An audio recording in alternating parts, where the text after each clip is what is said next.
Some people praise the rave. I'm curious what makes you so curious. What makes you so curious. In the beginning was the beat. Welcome to the Rave Curious podcast. I'm your host, Joshua Glazer. What are we curious about? We're curious about electronic music and the culture that surrounds it. And how do we satisfy that curiosity? We do it by talking to some of the people who have dedicated their lives to electronic music, the DJs, producers, promoters, and more. My guest on today's podcast is Matthew Deere, one of the original artists on Ghostly International, one of the most creative and enduring electronic music labels to come out of the Detroit area. Matt has released 7 albums on Ghostly and its sister label Spectral Sound, as well as a few albums for Plus 8 and Minus under the name False. He's also had releases on Turbo and Compact and Perlon, pretty much the full spectrum of significant techno labels over the past 15 years. He's also released records under the name Audion, including a new remix pack that just came out that we talk about a little bit in the podcast. I met Matt right around the time of his first records in like 2000, maybe 2001. It's funny, Matt was already friends with my soon-to-be girlfriend, later to be ex-wife. And we talk about that a bit. Not the ex-wife thing, but a lot of people, since I started this podcast, they noticed that I tend to make a point somewhere in this introduction or in the conversation that I know my guest. We have some sort of history, and look, I mean, part of that is circumstantial. People I know are more likely to want to be on this podcast as opposed to people I don't know or people who don't know me. I've had a few people who I don't know. Eric Murillo was one. Mr. C was one. There's been a few, and I hope obviously that there's more. But for the most part so far, it has been people that I have a history with. That was actually kind of one of the points of doing this podcast, wanting to just kind of record some of the interesting and funny conversations that inevitably happen when a couple of dance music lifers start talking. So, but I also think there's a little more than that. Matt talks about how he uses his history and his familiarity with people to guide him through his career, and kind of how a group of college friends that started Ghostly International almost 2 decades ago, are still doing this thing and are still working together 2 decades later. And it goes even broader than that. There's a kinship that many of us who have been doing this for a long time feel when we meet our fellow travelers. And it's part of what keeps us going. I remember being at Decibel Festival in Seattle and having dinner with a group of techno heads from Montana. And these guys were telling me about throwing parties in Montana and driving for hours between Montana and Seattle to go to parties and pick up DJs and the kind of stuff we used to do in the Midwest, just constantly shuttling back and forth between Detroit and Chicago and Milwaukee and Louisville and and having this just rave family spread out all over the Midwest. And I immediately felt like I knew these guys, like they were my people. Probably because of the shared experience that we all had. And I think it's important for, a community like this one, where a lot of people come and go, where, the winds of commerce tend to, pick up and then die down, to have these sort of connections. And, especially with the scene spread all across the world. One of the nice things about it is wherever you go, you kind of feel like home, as long as you're with your people. In this case, usually in a techno club. So yeah, the point is, when I mention that, I know this DJ or I've known this, this guy for so long or that guy, it's not name dropping. It's talking about my community. And I think, if you're listening to this podcast, you probably understand that and you probably have a similar experience, or, hopefully you will. Because it's beyond the parties and music and all that good stuff, it's really one of the more gratifying parts of being part of the scene. So having said all that, if you want, you can join our online community, Facebook, Twitter, subscribe on iTunes, leave a review. That would be really cool. if you happen to be listening to this right now and you have a hand free, you're not driving, or you're not at the gym or anything, kind of open up the app and give us 5 stars, or give us 4 stars. I don't really care, but do something if you like it, or don't. Just keep listening. That's really what matters. So here we go. Rave Curious podcast with Matthew Deere.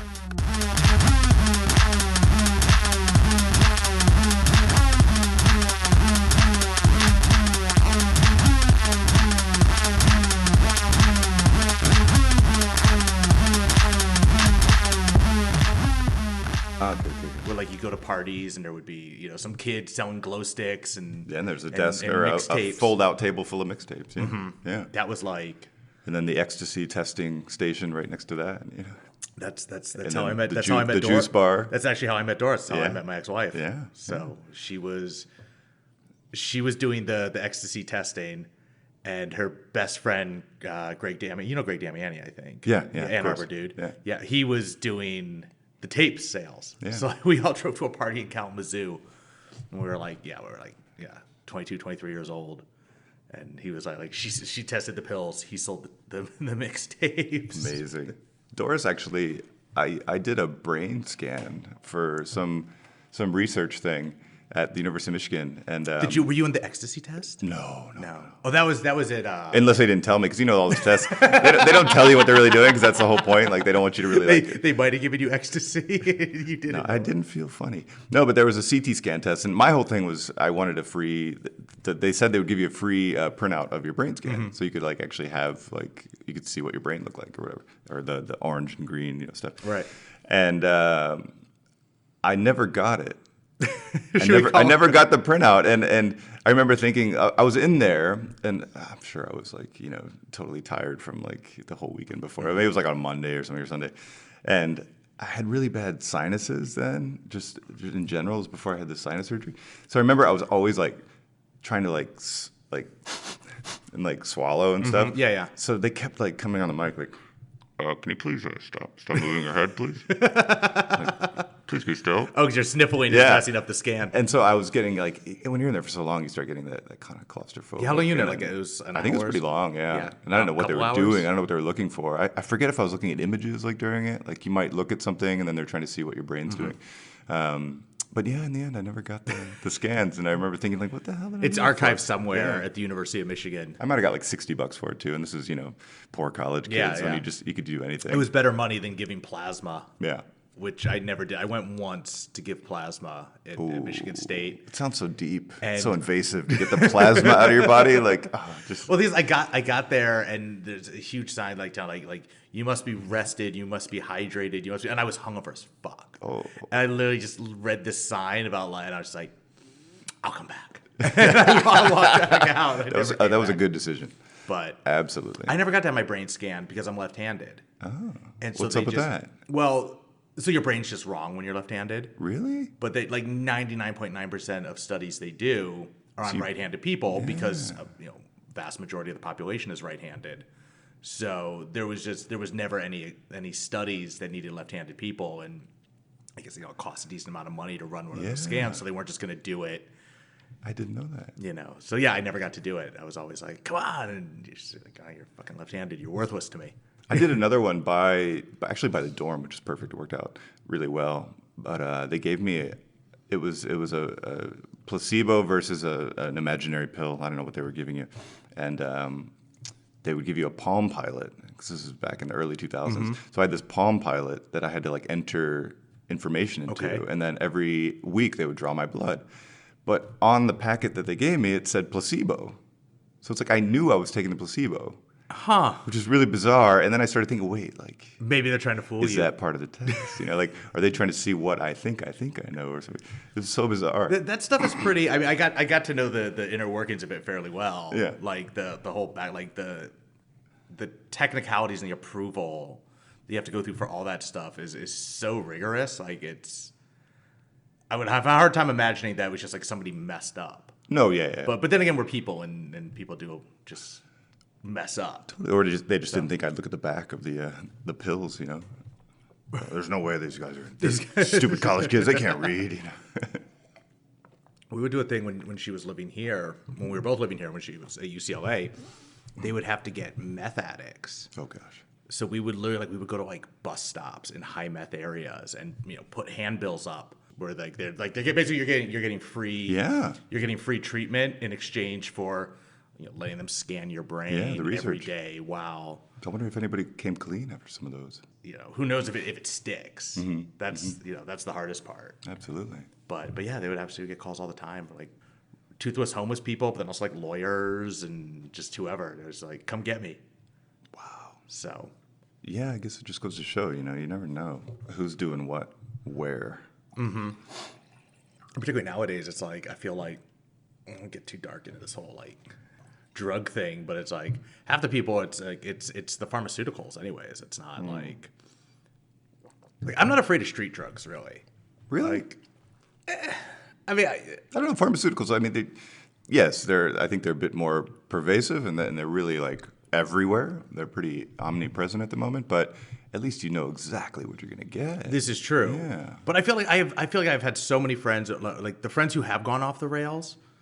It's always because of the farmies. That's true. But are they medicating a problem that maybe could have been exacerbated by illegal narcotics? Possibly. Yeah. Possibly. But yeah, I don't know. I just like all my friends who were like the kids who just like everyone just took a ton of drugs on the weekends seemed to be okay, and at some point they just kind of stopped doing that, or they still do it, but they seem to function. Mm-hmm. But it's I guess the fact that it's like because of a Valium you can take in the middle of the week. Totally. So, but it always seems like that's like when. Yeah, I've always been so afraid of things like Valium and Xanax and even Ambien and things like that because I just feel like once you start those, Exactly. How And do it's you just, stop? You can just roll with that how forever. do you stop? Especially if you have a doctor that's going to be like, yeah, you live a pretty high intensive lifestyle. I could see why Xanax, before a gig or on a flight would be really good for you. Some beta blockers. Yeah. So it's tricky. It's a really slippery slope when you get into that stuff. I mean, my mom was basically Some people need for it, like a decade though. hands down. Yeah. Like some people just need it to like get out of bed or to function.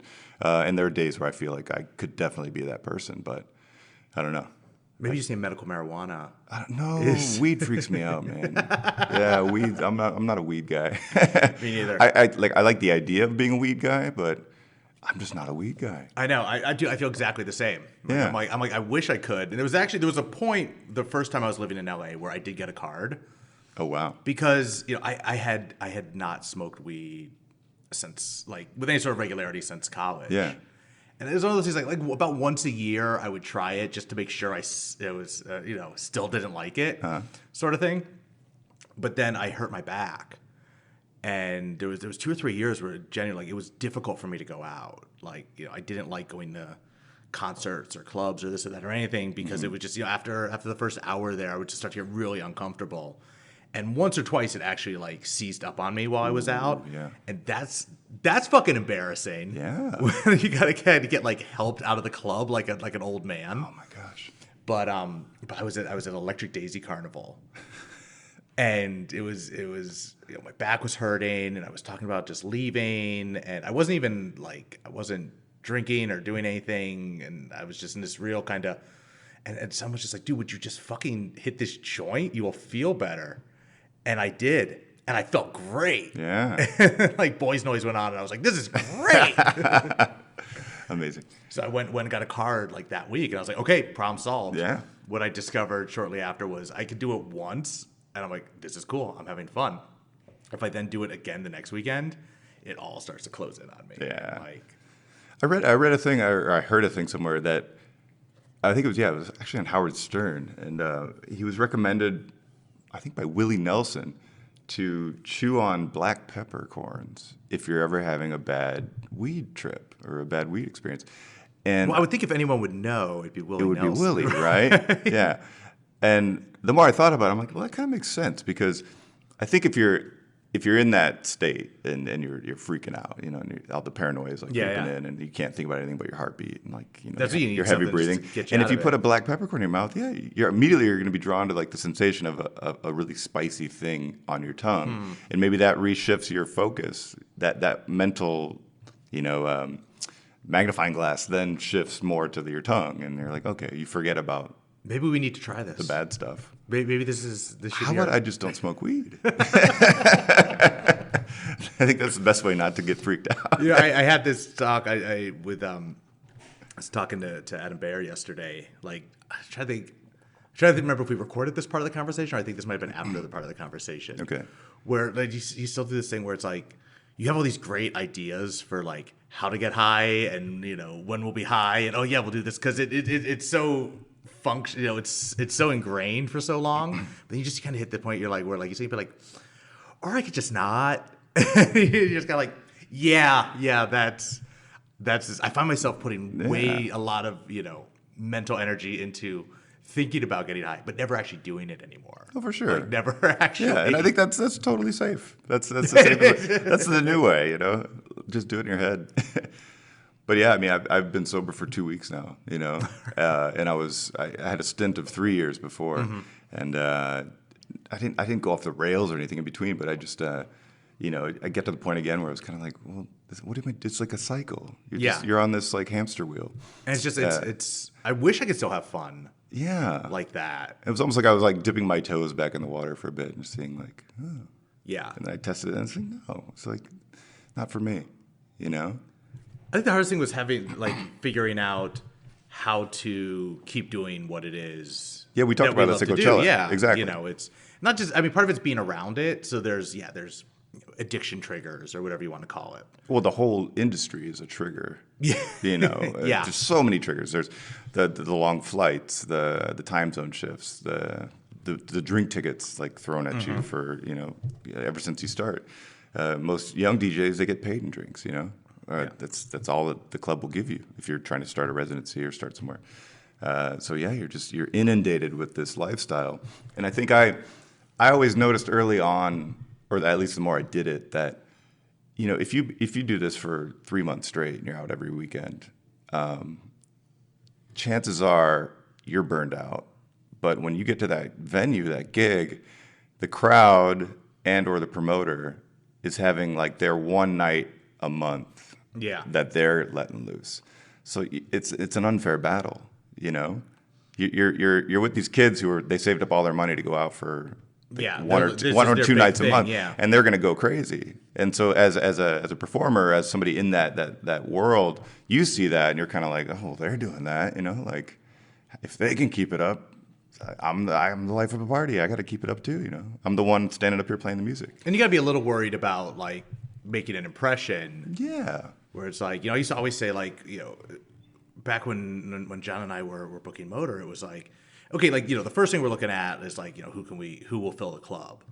Then maybe the next thing we're looking at is who can, who musically are we into? Like who do we want to support? But then the third tier was just who do we like to party with? Yeah, and there you definitely need that like social component. Totally.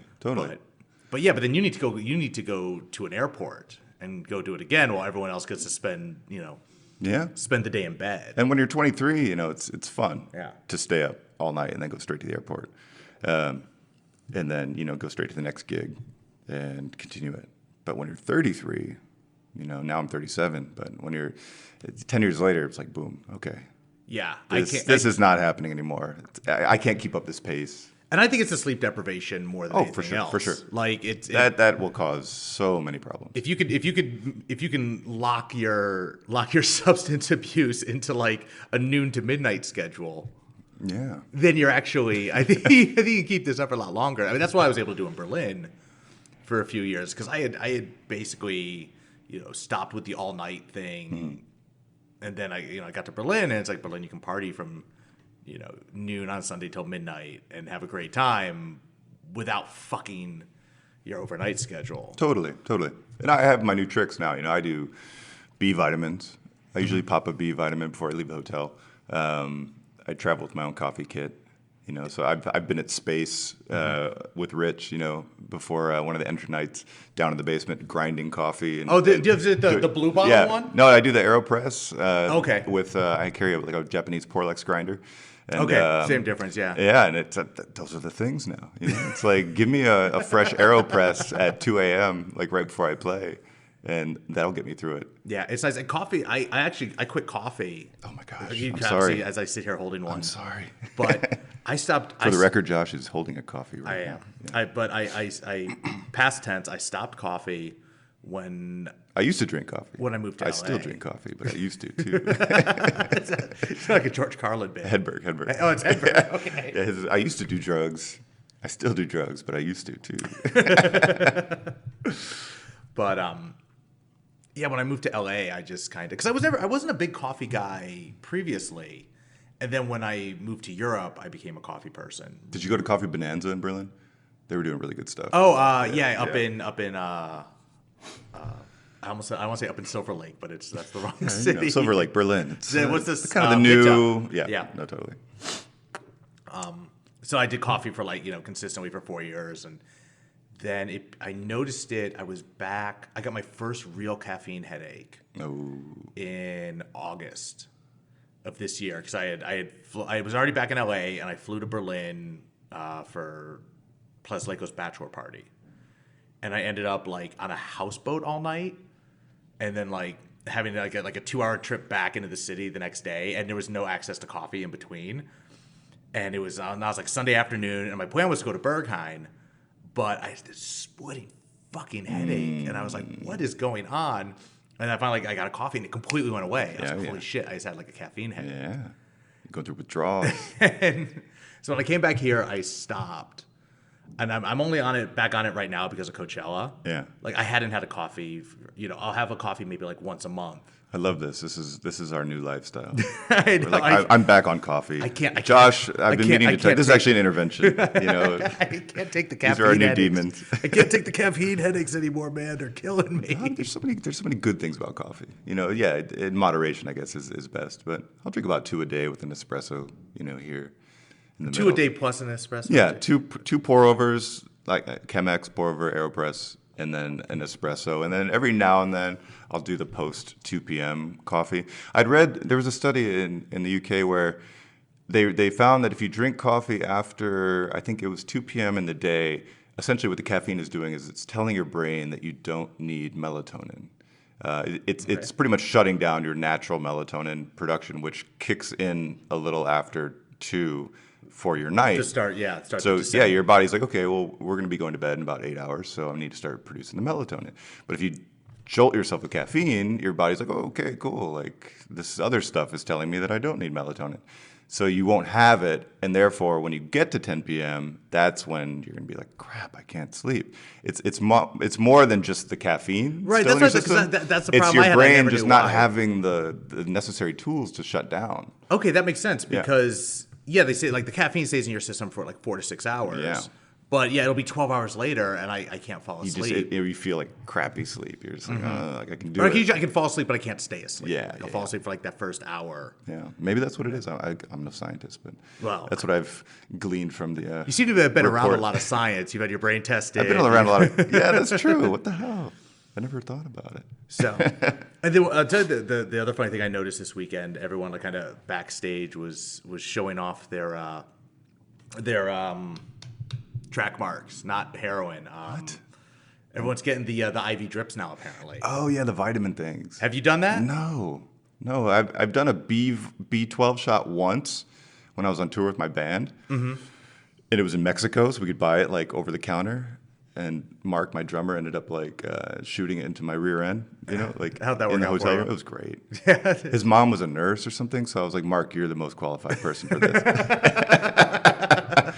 We're in Tijuana. What could go wrong? I know. And I mean, it was just kind of let's just do it, I need some B vitamins. And it was so it just hurt. And I didn't feel anything more than just drinking a Red Bull. So that was the only time I did anything like that. Yeah, I remember hearing about this, drink almost drink a vitamin water. As a joke back in the day. It'd be oh yeah, I need I'm so hungover, I need an IV. Apparently that's kind of a common thing now amongst the technorati. No, all my friends that went to the Art Basel last year did it, and because it's in Miami right now. Yeah, and they sent me pictures of them when they were, I guess, still up at dawn, and then I got pictures of them a few hours later at noon when they're having lunch, and they looked a lot better. So maybe it works. I don't know. I feel like there's a whole new new level that we're just not achieving. Well, there's that, and then there's all these nootropic drugs that are like getting really popular. Like? I mean, there's so many. There's what are the names of them? Like the limitless pills, you know. I thought that was just Adderall.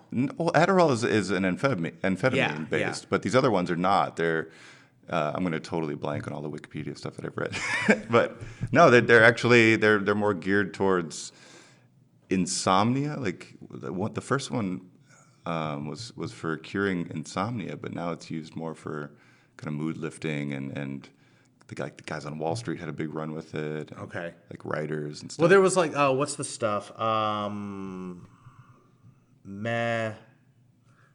Starts with an M. Yeah, we're thinking of the same stuff. Yeah, but it's like it was originally. Well, there's a bunch of them, but yeah. But I'm going to my phone. Okay. Because I feel like I'll talk while you. Cool. So those I was saying it's called Mepha. No, that's mephedrone. That's modafinil. Modafinil. And I, right. for the record, I got that before I put it in Google. Okay. But no, there's other ones now too. You know, they're all based. They're going off of that. Modafinil is a wakefulness promoting. Because that stuff that was originally it was a for narcolepsy.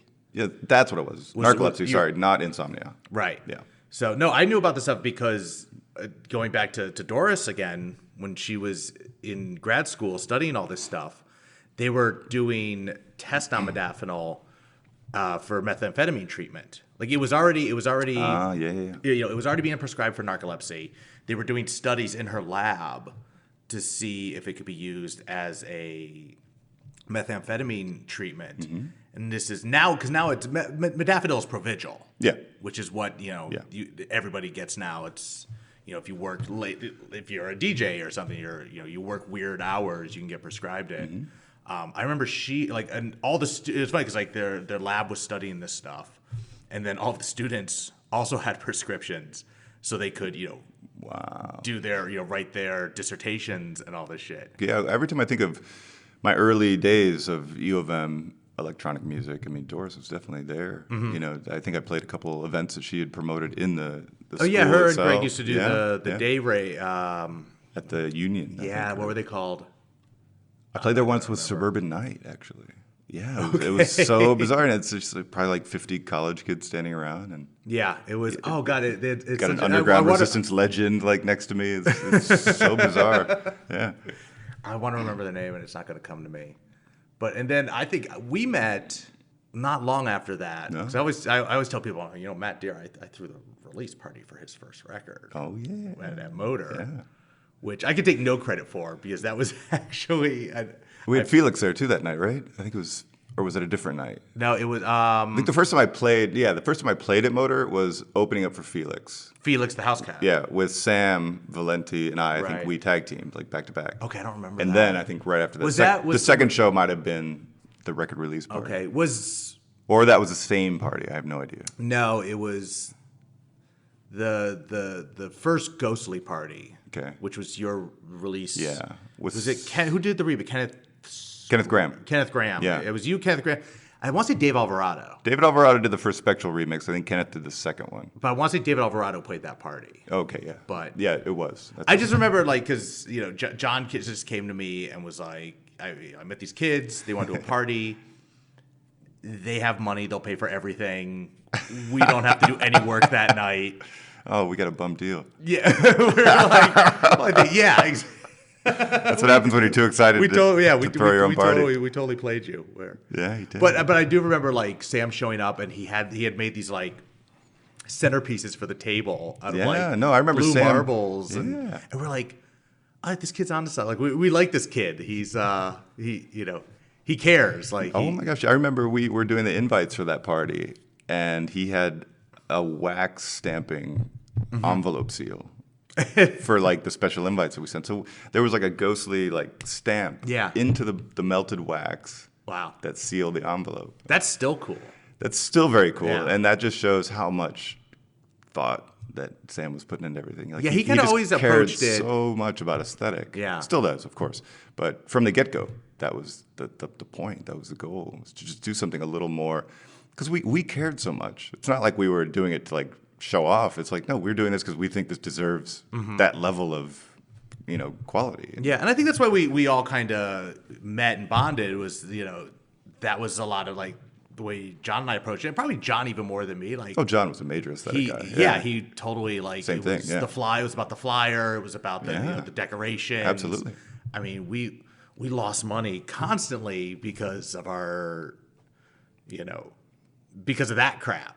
Totally. You know. I mean, I always felt like the philosophy for me was if I do something and I break even, like my own party, that's fine. Yeah. If I can just like throw an event or do something that allows me to make some art or make something that's really fun and not, get eaten on it. Yeah. And sometimes you get eaten on, no big deal. But it's not like you don't do your own events to like make tons of money. Yeah. You can Well, do other stuff. We were to doing make our money. own event. That was all we were doing. Yeah, So it's not like we were then going off the next weekend and doing other stuff and making money. But it blows me away. It really does. And I don't know why, because you see it often enough. But like it was like you, Sam, Tad, Todd were kind of the original four, right? Am I forgetting? I mean, in terms of the techno stuff, yeah. I mean, Todd was a big mentor, having the record store and also doing what he was doing. Mm-hmm. Todd Osborne, by the way. Todd Osborne, Sound Murder. Tad Mullinex. SK1. SK1. And Sam.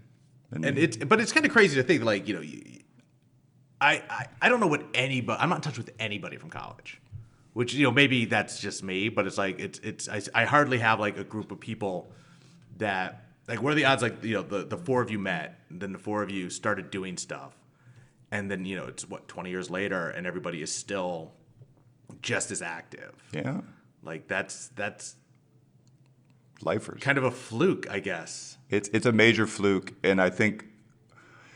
I don't know. I mean, with my friends and all that, I can speak for myself. I've always tried to gravitate towards people that I know are completely embedded or sold on the idea of being a certain way. So that was what I looked for. But Sam, would have been more of the curator for that, for the ghostly stuff and the artistry and bringing that together.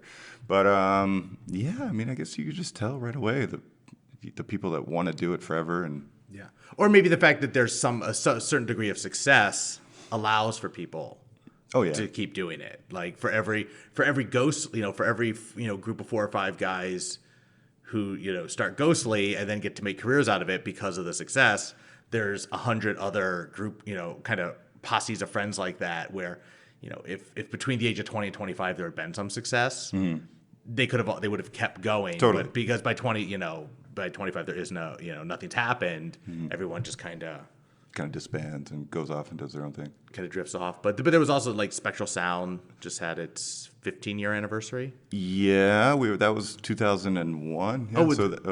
Yeah, 2001 was the first Spectral record. 1999 was the first Ghostly record. And then Tad's Winking Makes a Face was the second Ghostly record, I believe. And I remember people coming up to me being like, man, he's like, what's going on? Because Tad's record's like IDM. It's like it's completely different music. Like, what are you going to do? Are you going to go find another label? Oh, really? Yeah, like people just looking at me like, what's going on? Ghostly's just changing. And I was thinking, no, it's like that's the plan. Like everything's going to be different, It's not just going to be 4/4 house music or dance music. So yeah, and then it quickly came back around. And I think Spectral was set up kind of to keep that corridor open for me and for other people that we. And that was very much that was more kind of your thing, wasn't it? I mean, obviously it was Sam's thing, but like you were doing the A&R. You were kind of the face of it. You and Ryan. Yeah. There was a period of time where Ryan and I were kind of the A&R guys, and I still get demos and I'll send them to the place that listens to those, the office, and try to share it. And if I really believe in something and push for it, it can get released. When was the last time you did that? It's a really good question. Probably Suban had a Spectral release recently that was more of my doing, I guess. But it's hard. My memory is so shot. you need some of those nootropics. I know. Seriously, right? Anybody know where I can get some of those? I really thought getting sober a year ago, my memory would significantly increase, and that hasn't been the case at all. No, that's The we're past the age. The damage was permanent. Yeah, or it's the age. yeah.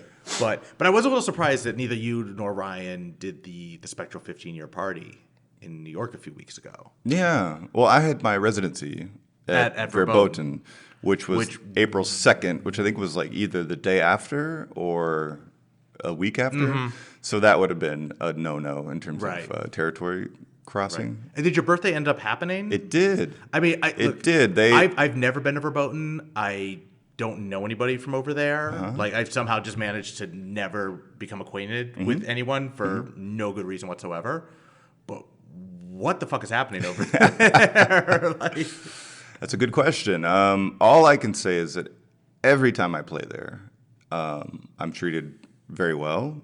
My parties are almost sold out, if not sold out. I get to do some great events, actually with DJ Cozy. You know, we had a great one. One of the best was with Daniel Avery and Roman Flugel. You know, I played with some of my favorite peers, my friends, and they always treat me well. And I hear these stories, you know, from other people, and it's I don't know what to say. I mean, it's a shame to hear those stories, but I get.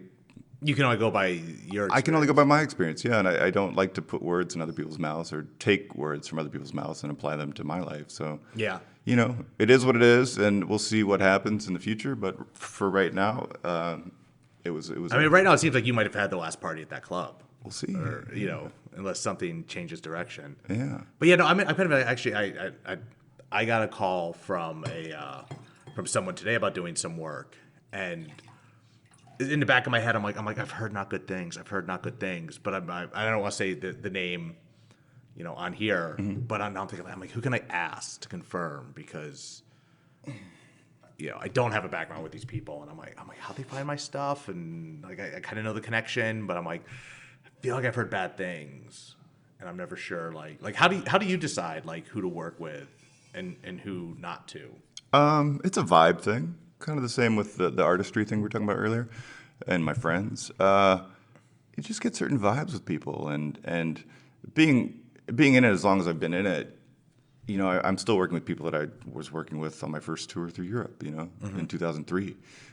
So you build these relationships that are very important, and you just maintain friendships through the thick and thin. And you see people come, you see people go, and people take a break for a while and they come back. And I like that. I like longevity. I'm back with Katrin Schonefeld, my agent, you know, who I started working with in 2006, maybe, when they started Klonk, her and Richie. Right.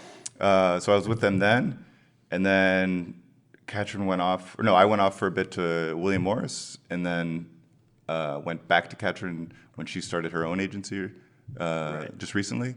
After she left. After she left Artist of Life. Right. So I was with Artist of Life actually for about maybe 6 months. But that was like just German.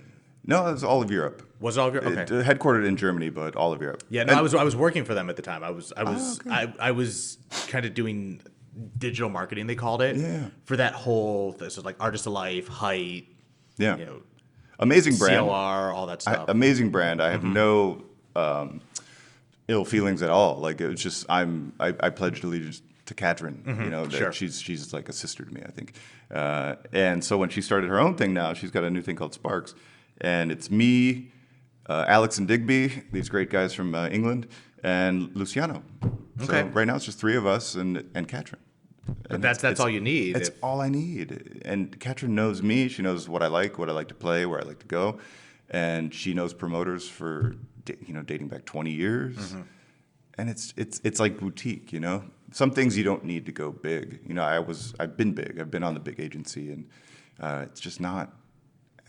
I didn't feel like it worked for me. You know, like if I just need somebody I can call up and text and have coffee with when I come to town. And just now, what about when you try to do because I know you mostly DJ, but you still do the band thing occasionally, right? The band thing I haven't done since maybe 3 years. Okay. Since the last album. Right, cycle. which that's not that long ago. Yeah, no, it's not. Yeah.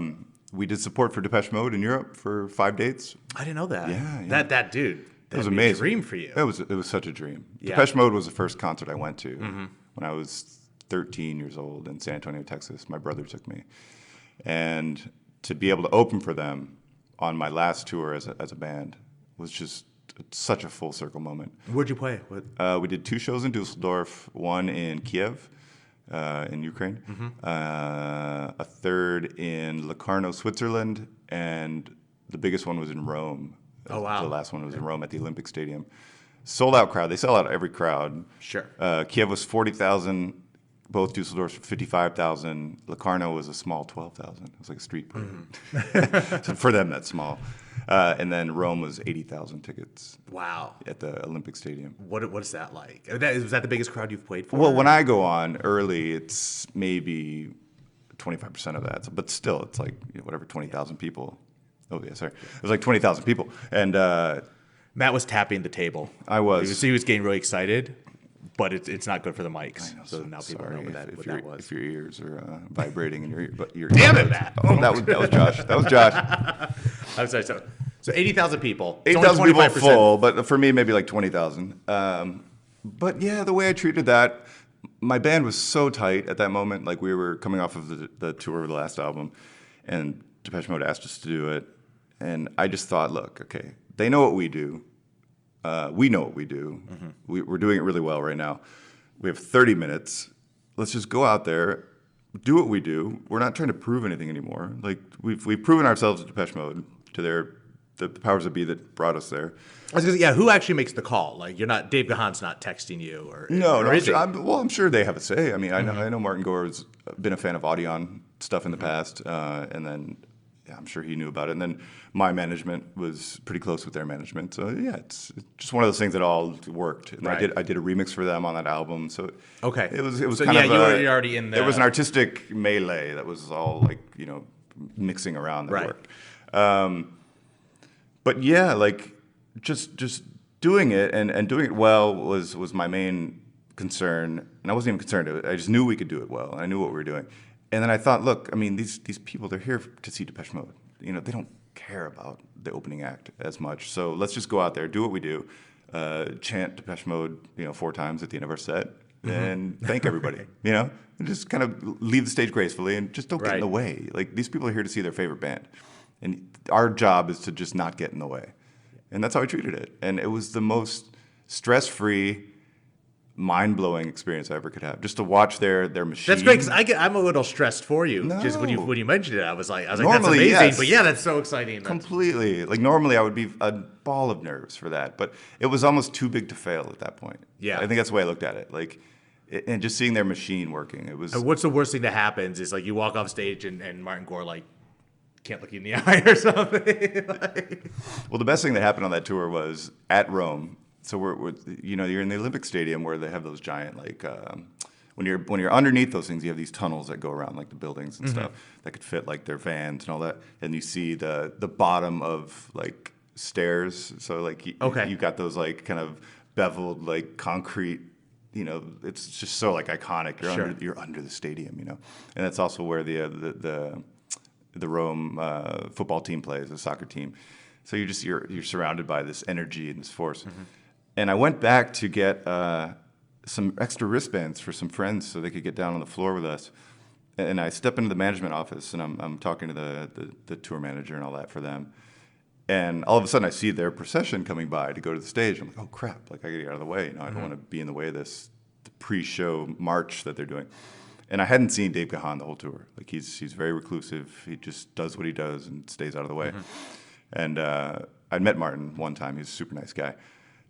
So I'm there, and they all pass by, and I had this white suit that I'd been saving that a designer gave to me, Alexander Plakov, and I wanted to wear it at Rome. I was like, okay, this is going to be it. Like, I'll save it for Rome. I don't want to get dirty, and I want to be, like, crisp and white on stage. So I'd worn it that night. We had a good show, and I'm wearing the suit still, and my shirt's untucked, and my hair's all messed up.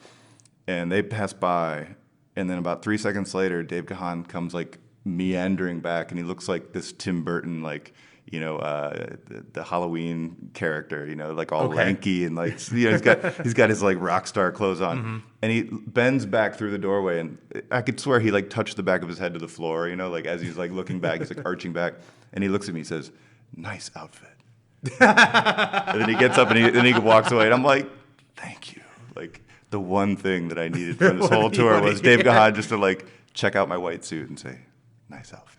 That's funny. I feel like you had a certain haircut at that time that like kind of like what do you call that? But it did feel kind of. I had the sides shaved and the bit more on top. It did look like. For the record, now I'm growing it out. It's just a big curly mess on my hair. I'm going long again. So you heard it here first. You often care. You seem to care about those things a lot more than a lot of people, and not necessarily in a bad way. But you've always. Well, it's about the show, like especially with the band. I mean, when you DJ, you can show up in a t-shirt and jeans. It's fine. But I've always felt when you're on stage with a band, I wear my leather pants. I wear like the suit jacket. And I have the band wear suit jackets because it's an event. You want to look good. You want to look a little bit different. And for me, style was always a big part of it. Aesthetics was a big part of it. Having the right lighting. Even as playing a basement party in college, I was so concerned with lighting and the way everything looked and where you put the DJ booth and blacking out the curtains with going to Home Depot and buying a roll of Visqueen, the Visqueen. Like it's like I would love spending the $50 that I had in my bank account on that stuff. Yeah. As opposed to just like buying extra beer or something. Like I wanted to I've always been about vibe and creating the mood. I think it's been important to me. And I'm not saying everybody needs to. I'm not saying every band needs to wear suits on stage. It's just that's good for me. That's what I like to do. Do you feel like a different person once the suit's on? on? It's a costume. Get you into that? Yeah, I don't wear leather pants off stage. I've tried, but I feel like a douche. How did that go? I mean, in certain places I could, like New York, if I was going out to dinner, but I'm not going to drive my kids to school in Ann Arbor wearing leather pants. But I mean, some people could. I used to remember. I like jumping in and out. That for me, it's a costume. Yeah. I remember I grew up in Berkeley, and I went to high school with Rob Tyner from MC5. Oh, cool. His daughter was in my grade, and they lived in Berkeley. And you would see him sometimes just walking the streets of Berkeley in like it was always a black T-shirt and then like black like saddle stirrup pants, like almost like women's pants, maybe. But like the super super duper skinny legs and big white high tops, and he still had the giant afro, like the giant white guy, White Panther movement or whatever it was called afro. It was like in walking through Berkeley, Michigan, like where there's nothing remotely rock star about any of it. Wow. But he would just see him. But that's a generation you can get away with that like full time, I don't know. I think I'm still deep down. I'm just a suburban kid from either suburban San Antonio or the Midwest. Suburban Detroit. I don't know. I can't totally let go of those wholesome like values that I feel are there somewhere. And I'm not saying I'm upholding them. There's something about that. But it's just something. It just grounds me. Yeah. Like I feel a little clownish if I go too far off in one direction. Like if I would really like let go. I don't know. I don't know. It's just No, I like to flirt with everything. I like to kind of ride in the middle and just you have times. I dabble. You have times where you have times when you get to try these things without being ridiculous, like when you go on stage. Yeah.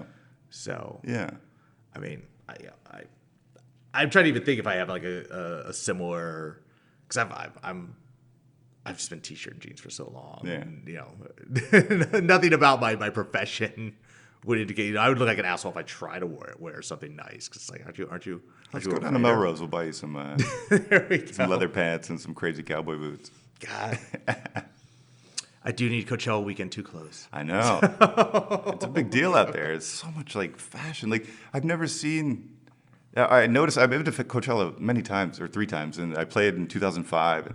But just being there after being at these European festivals and even other U.S. festivals, it's such a trip. Like, it's such a high fashion event in terms of festival fashion and girls and guys trying their best to look. It's so not like grimy. Yeah, which that's part of the nice thing is you can. It's probably the only festival where you can do that. Yeah, because it's not going to rain. Like it's still. I mean, it's dusty. That's true. It's the desert, but you can kind of get away with it. And it's fucking LA, it definitely has that. There's still tons of kids in. Oh no, totally. But you know what I didn't see this year was a lot of the furry boots and the bathing suits.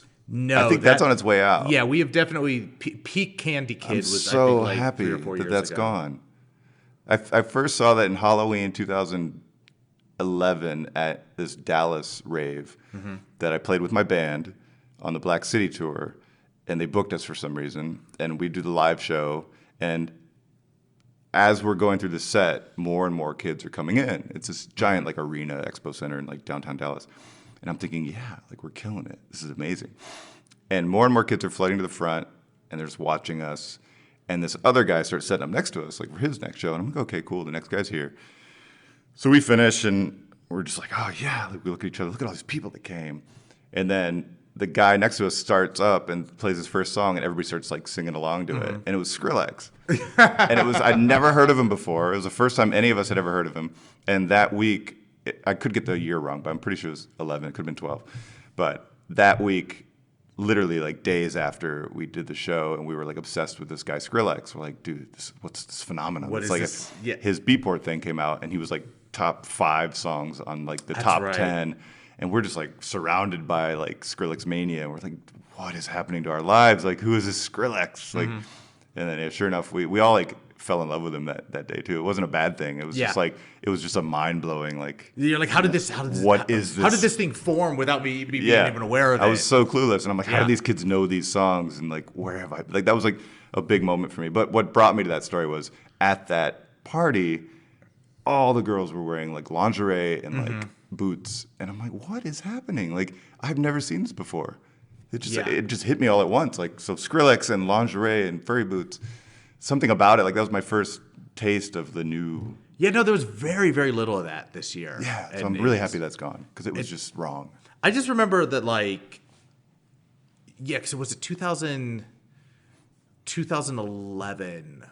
No, 2010? 2010, I went to Electric Daisy Carnival here in LA, and that was happening. Oh, yeah. And I remember, because in 2009, I had never been, but that was when I started to get a sense that something was happening. That there was like this, because I knew of Electric Daisy Carnival from like the 90s, and like, that was just some big candy rave that they did in California, and I thought that stuff was long dead. And then somewhere around 2008, 2009, I started to get a sense that there was something bubbling up again.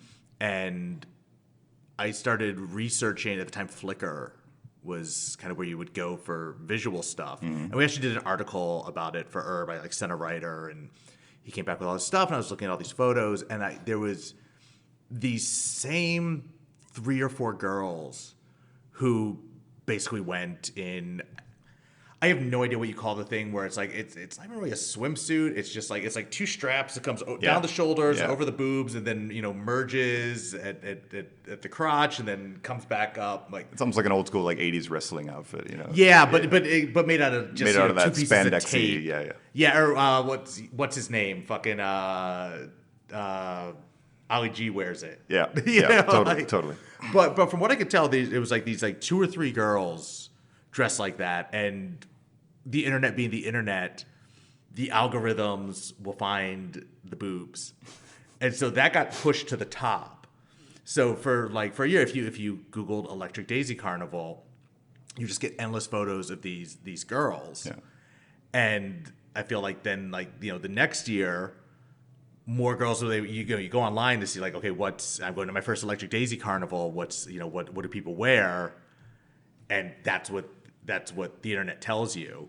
So then, if the first year it was 10 girls dressed like that, the next year it was 100 girls dressed like that, the next year it was 1,000 girls dressed like that. By then you have a critical mass, and it just becomes, this is what you wear.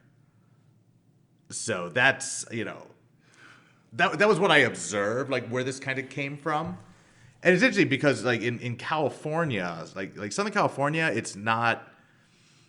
If you grow up in California, you kind of grow up in a swimsuit anyways. Totally. So. And I don't know where to draw the line, because I'm all for the freedom of sexual expression. And if women feel comfortable with their bodies and they want to, do this, and of course, I'm not saying like don't do it because it's wrong, because it's overtly sexual and young lady, you're going to hell. Like, no, it's not that. It's just there's something tacky about it. I just want it to be the done for the right aesthetic reasons. person in you doesn't doesn't work. I have 2 daughters, 3 and 1, and I hope by the time that they're going to Coachella that long skirts and turtlenecks and petticoats are the fashion statement of the day.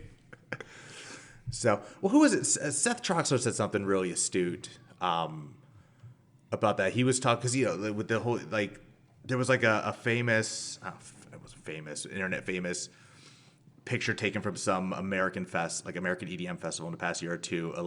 Some dude just eating a girl's butthole in the crowd.